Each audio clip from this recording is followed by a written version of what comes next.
Hi, this is Eli Kransberg from Logic Pro Expert. My fellow contributor Chris Van Deviver and I are doing another set of collaboratory videos. This time, we've chosen a pattern Apple loop called Big Dreams Guitar, and I'm calling this the Big Dreams QuickSampler Challenge because we're both going to try and put together a little piece using just fragments from this loop and QuickSampler. And we've agreed to work at 80 BPM, so let's see what we've come up with. This is the original pattern loop dragged to an audio track as an audio file.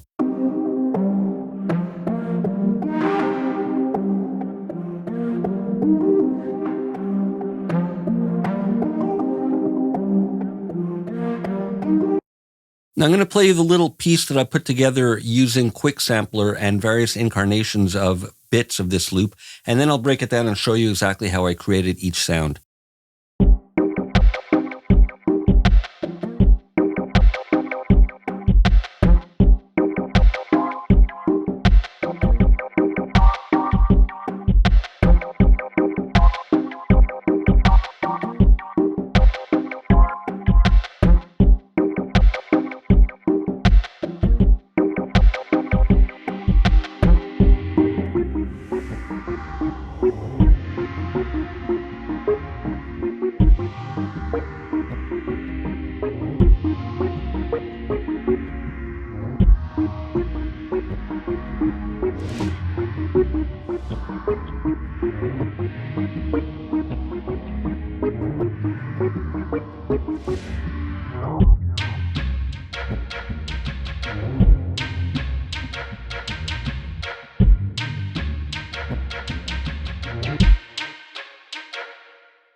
All right, let's look at the first sound.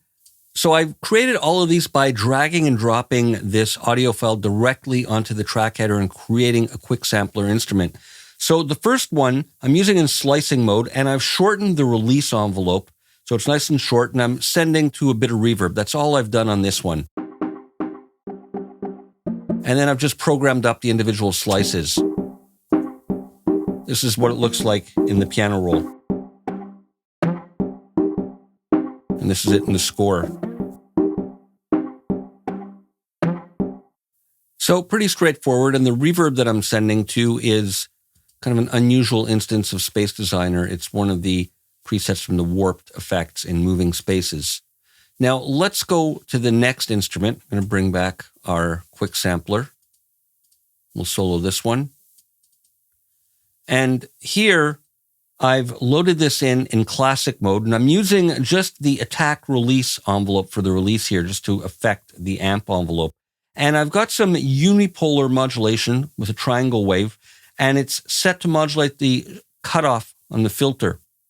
And I'm using the 18 dB Lush filter type, and again, I'm sending to reverb on this one as well.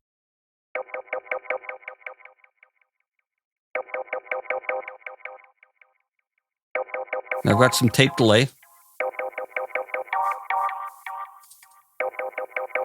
And that's going to the same Space Designer reverb. That's without the reverb.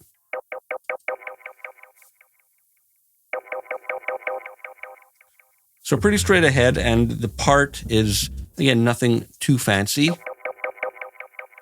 One note. And then at some point I'm adding in some extra notes here. The two together.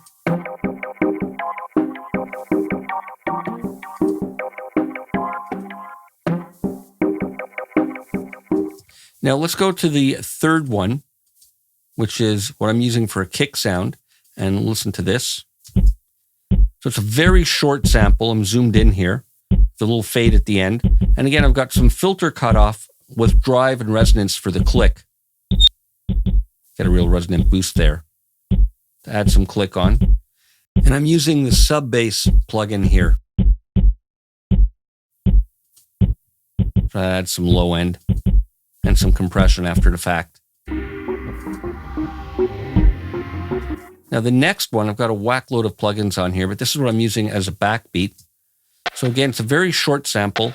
I'll zoom in, it's extremely short, as you can see. And I got some filtering to bring out the high end. Here's without the filter. And a whack load of processing. Distortion, clip distortion, tape delay, chroma verb, EQ. Let's hear them off. That's the sample on its own.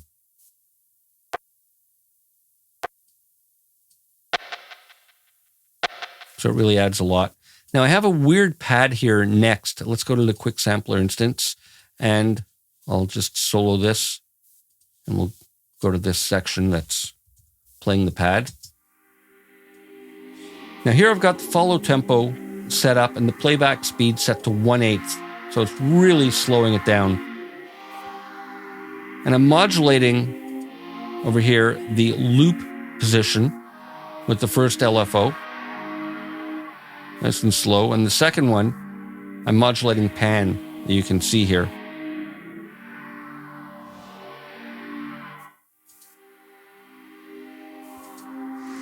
Nothing set up there on its own, but loop position, panning. Now I've got some volume automation to bring it up, and again, some interesting plug-in processing. That's on its own. Chorus, phaser, EQ, exciter. The exciter is particularly boosting in an unusual way to use the exciter, but these are unusual sounds. Now I've got a next sample, which is a kind of short percussive melody. And here I've adjusted the sample start and end time. And I'll zoom in. So it's very short. And again, there's filter and filter envelope here. I'm going in positive range and I've slowed the attack down a bit.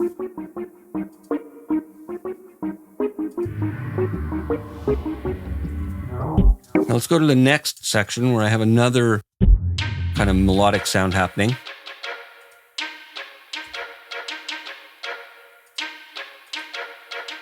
And here I'm in slicing mode again. And I have the follow tempo on, and I'm playing it at 4 times the speed, so a lot faster. That's what's making it so short and staccato sounding. I've changed the tuning here to get the pitch up higher, and I'm using a bandpass filter to bring out those upper mids that I want. And I got some processing here with Space Designer and Channel EQ. That's on its own. Small hall. And a little EQ post the reverb. So those are all the parts that I have. Let's give one final listen to the whole thing.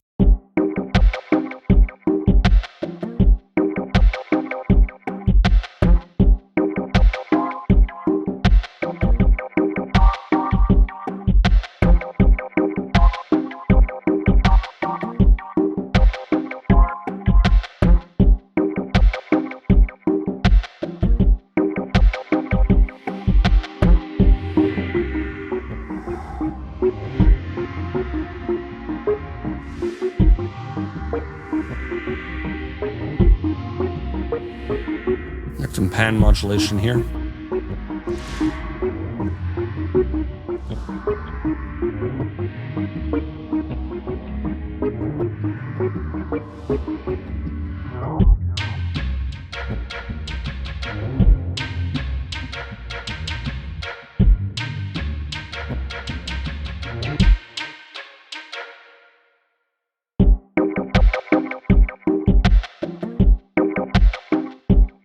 This is Eli Kransberg for Logic Pro Expert.